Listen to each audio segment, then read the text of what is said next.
It was exactly 10:03 a.m. when my phone lit up, cutting through the dark room with a cold blue flash sharp enough to sting. Her message appeared with a level of careless cruelty that felt deliberate. Don't wait for me tonight. No reason. No apology. Not even pretend concern. Just an order, like I'd become an inconvenience, something she could dismiss without a second thought. I stared at the text, a slow, suffocating tightness spreading through my chest. The house shifted around me, suddenly heavier, darker, as if the walls were eavesdropping. The love I had held onto for so long thinned into nothing, slipping away like smoke between my fingers. My hands shook, not from heartbreak, but from a cold, cutting clarity I had never known before. Something inside me locked into place. Something frozen, ruthless, calm. I didn't answer her. Not yet. Instead, I walked through the quiet house, every step echoing across the hardwood like the countdown to something unavoidable. The living room sat dimly lit, shadows stretching across the furniture like long fingers reaching toward the truth. I paused at the bookshelf where she used to display pictures of us. Smiling. Laughing. Pretending everything was flawless. Now, I felt nothing. No rage. No sorrow. Just the stark understanding that the woman I married was gone. I raised my phone, adjusted the angle, and snapped a single photo. Her suitcase, fully packed, lying open on the coffee table. Then I typed the message that would turn her world inside out. No one is waiting for you. When it delivered, I knew that sentence would hit harder than any accusation ever could.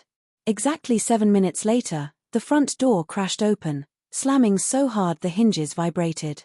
Emily stumbled in, hair wild, breathing ragged terror flooding her eyes like she had sprinted straight out of a nightmare. She wasn't just frightened. She was shattered. Her gaze darted around the room, frantic and trembling, until it landed on the suitcase. She froze mid-breath, her body stiffening as the truth carved straight through her. Why? Why did you pack my things? She whispered, her voice shaking so badly the words barely formed.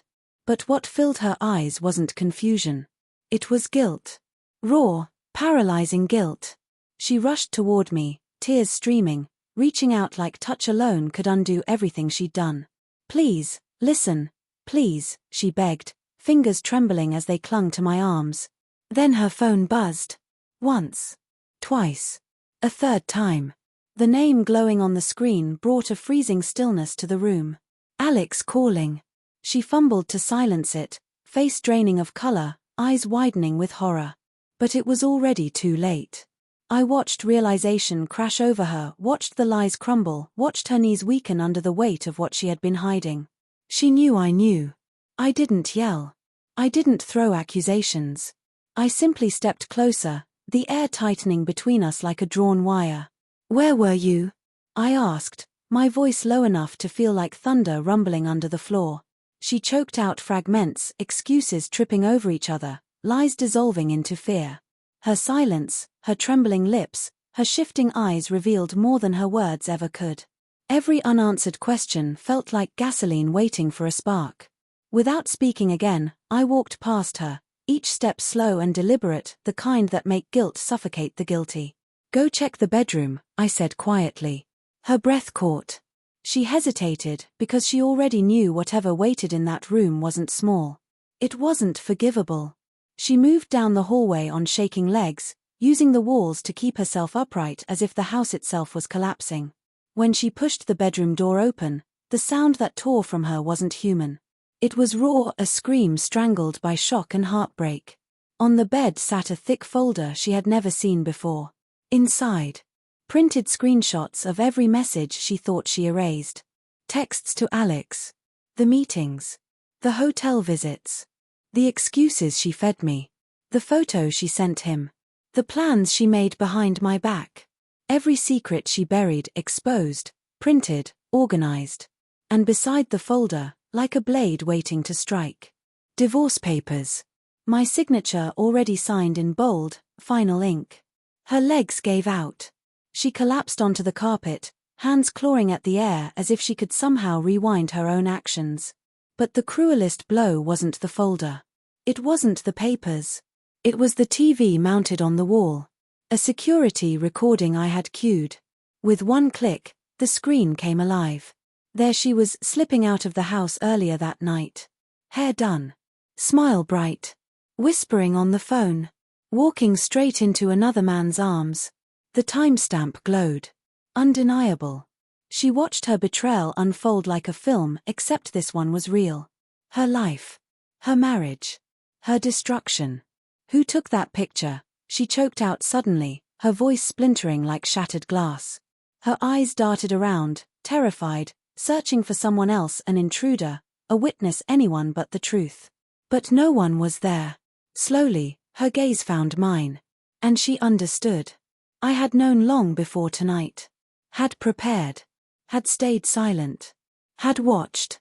I wasn't hurt anymore. I wasn't confused. I was done.